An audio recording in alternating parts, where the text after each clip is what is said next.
Pues sin más preámbulo y habiendo ya dadas las presentaciones, le pediría al doctor Jesús Quetzalcóatl Beltrán Mendoza que presente su primer tema, la conciencia por redes neuronales.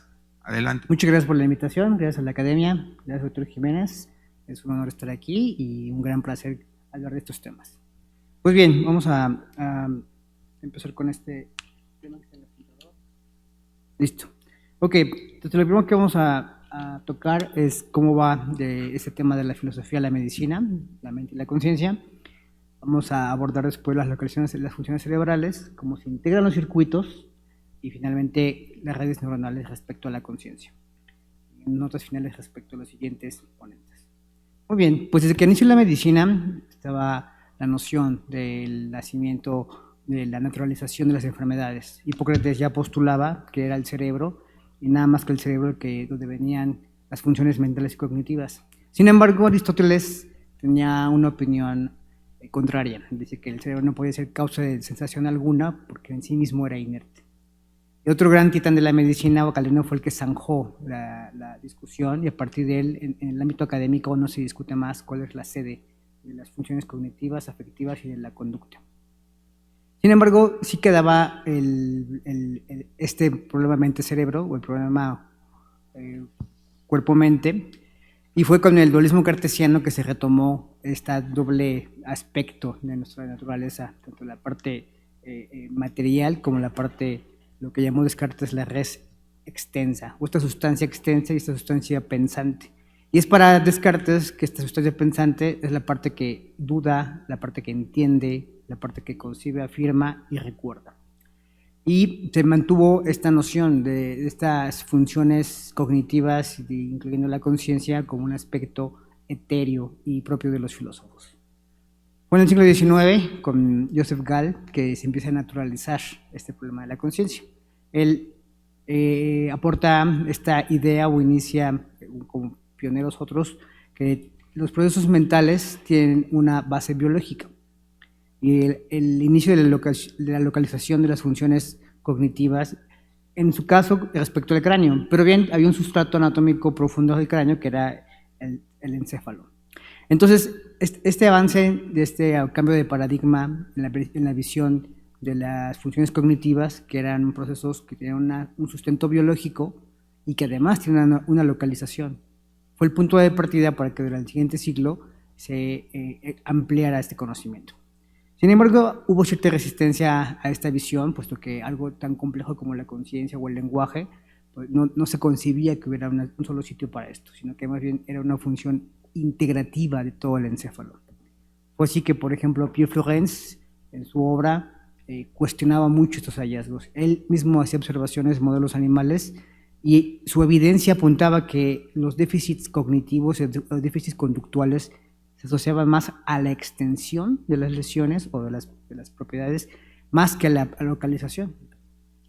Y él concluía que todas las percepciones, todas las voluntades ocupaban el mismo lugar en todo el encéfalo y que era este trabajo conjunto lo que permitía que se dieran a cabo las funciones cognitivas, la conciencia y la conducta globalmente.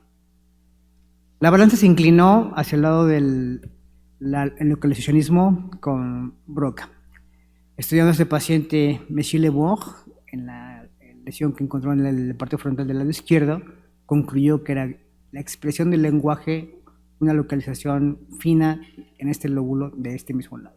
Por eso decía que hablábamos con el hemisferio izquierdo.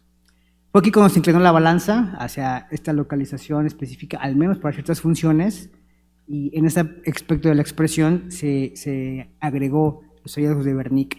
Wernicke había encontrado, en su obra, hablaba de la comprensión del lenguaje. Es interesante esta lámina de cómo esta gráfica de Wernicke mostraba ya los primordios de una primera red neuronal.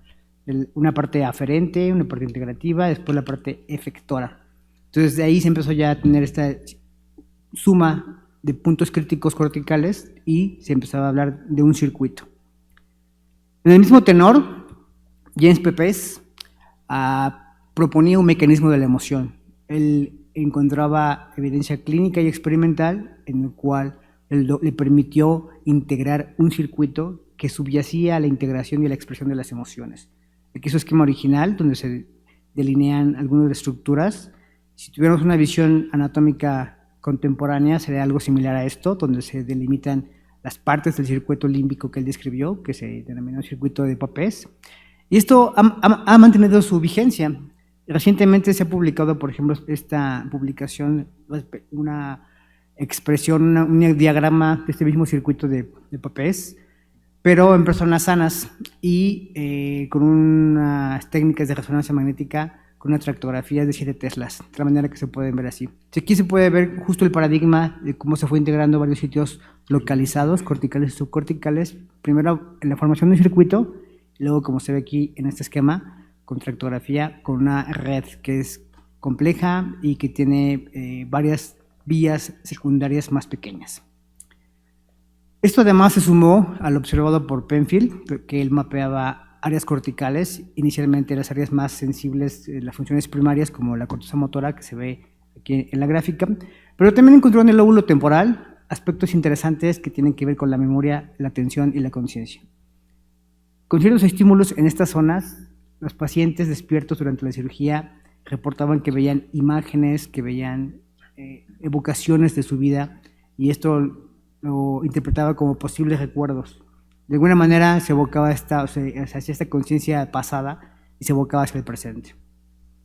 Siguiendo los trabajos clásicos de Brodmann en esto del mapeo cortical y de la citoarquitectura, se empezó a delimitar qué pasaba estructuralmente con estas áreas corticales de importancia. Brodmann, en el laboratorio de Oskar Vogt, amplió y mapeó toda la corteza. E inició también justo el mapeo para posteriores investigaciones, no solo en la parte arquitectónica, sino también en otras cuestiones estructurales como la mielina y funcionales. Más recientemente, ya en este siglo, aquí se ve la continuidad o la continuación de estos mapeos, pero con un sustrato de otras funciones, un abordaje más funcional con resonancia magnética y del inicio de la conectividad. Esto permitió hacer una parcelación multimodal, o sea, quiere decir que no solo la parte histológica, sino también las funciones y las conexiones corticales se pueden hacer un mapa de toda la corteza y relacionarlas con las funciones primarias, por ejemplo, auditiva, somatosensorial, visual. Y de manera adicional, ¿qué pasaba con las demás cortezas? Con las cortezas que no son primarias. Esto fue la base para tener un trabajo seminal sobre resonancia magnética y la conectividad intrínseca.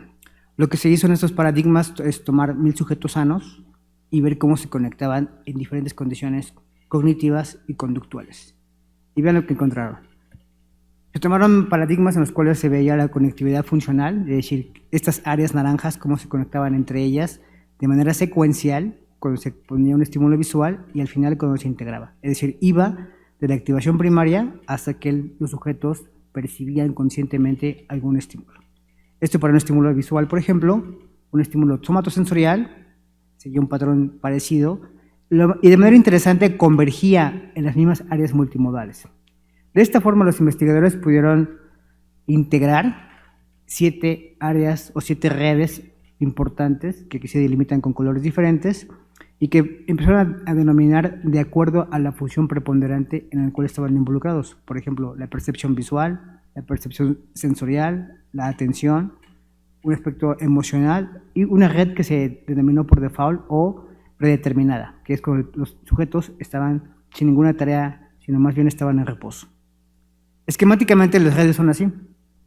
Estas áreas de colores se conectan de esta forma para tener una actividad dependiendo del contexto y de la percepción subjetiva de los individuos. Más aún, esto es dinámico. Quiere decir que dependiendo de la variabilidad conductual del contexto y de la actividad intrínseca de los neurotransmisores, se puede tener sujetos que están concentrados en una tarea, divagando mentalmente, etc. Y de acuerdo a ese contexto pueden cambiar las redes neuronales. Es en este momento que se interesa justamente ya no solo sobre conductas y procesos cognitivos específicos, sino específicamente en qué momento nos hacemos conscientes de algo. Usando estos paradigmas de resonancia magnética, se han usado imágenes como las que se muestran en la cara para tener estados limítrofes en los cuales es consciente de los individuos, recuerdo la temporalidad con estímulos muy pequeños o con una cantidad de ruido en los contrastes. Entonces, cuando una persona detecta esto, se puede identificar las zonas de interés para la percepción consciente. Los paradigmas como este, teniendo un estímulo que es ambiguo o haciéndolo claro o menos familiar, se puede detectar en qué momento una persona dice, soy consciente de esta cara, o por el contrario, no soy consciente de esta cara. Y haciendo la diferencia entre estos dos estados, se puede ver los áreas corticales involucrados en la percepción consciente de un estímulo particular. Más aún, no solo se puede correlacionar la actividad de estas zonas corticales, sino que se puede saber si las redes previas pueden favorecer o están involucradas cuando una persona es consciente o inconsciente de cierto estímulo. Estas redes que vimos antes, la red por default, la red de atención dorsal, etcétera, se activan de manera diferencial cuando una persona es consciente o es inconsciente de cierto estímulo. De este modo, por ejemplo, la corteza visual primaria parece no ser preponderante o necesaria para una actividad consciente, pero sí la red por default, de manera equilibrada con el resto de las redes. Esta dinámica es lo que ha permitido actualmente identificar redes específicas o modelos de redes para hacer la base o el sustrato de la percepción consciente. Una de las primeras y probablemente una de las más famosas es la red de espacio global de trabajo. Esta red propuesta por Stanislav Dehaene habla de un circuito central donde convergen estas tareas de memoria, atención, percepción y se mantiene activa secuencialmente de manera no lineal para tener como la información grabada ahí y ser disponible a todas las demás redes. Cada nodo de estos es un sustrato neuronal, es decir, es un área cortical que se activa de manera conjunta con otras áreas corticales y esto permite que se mantenga una secuenciación activa constante. Esquemáticamente la podemos entender así. Son áreas corticales que se activan simultáneamente y cuando llegan a un umbral, esta información se mantiene como un área de trabajo donde todas las demás redes tienen acceso a la información. No es la única red, de hecho hay teorías previas que llegan hacia esta. Una de ellas es la de la metarepresentación. Esta habla de cómo las representaciones primarias, por ejemplo, un estímulo visual simple, se va haciendo cada vez más complejo hasta que finalmente tenemos una representación de la representación. Por ejemplo, la autoconciencia. Entonces, esta autoconciencia es una forma de metarepresentación que se integra en áreas corticales más complejas. Otra teoría de redes neuronales de la conciencia es la predicción, el procesamiento secuencial. Esto habla de una vía bottom-up y otra vía top-down, que en general lo que hace es un modelo, una simulación de la realidad.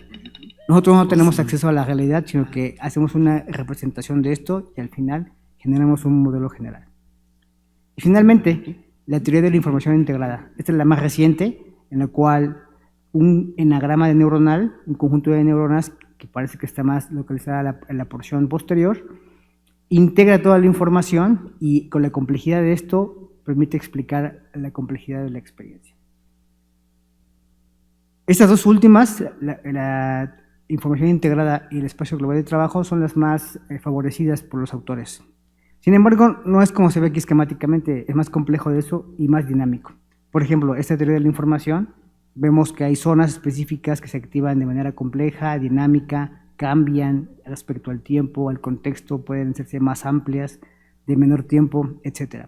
Y esto se correlaciona con los estados conscientes de los sujetos. Lo que es también interesante de estas teorías, que por ejemplo, al menos esta, trata de correlacionar la parte más subjetiva, es decir, los qualias.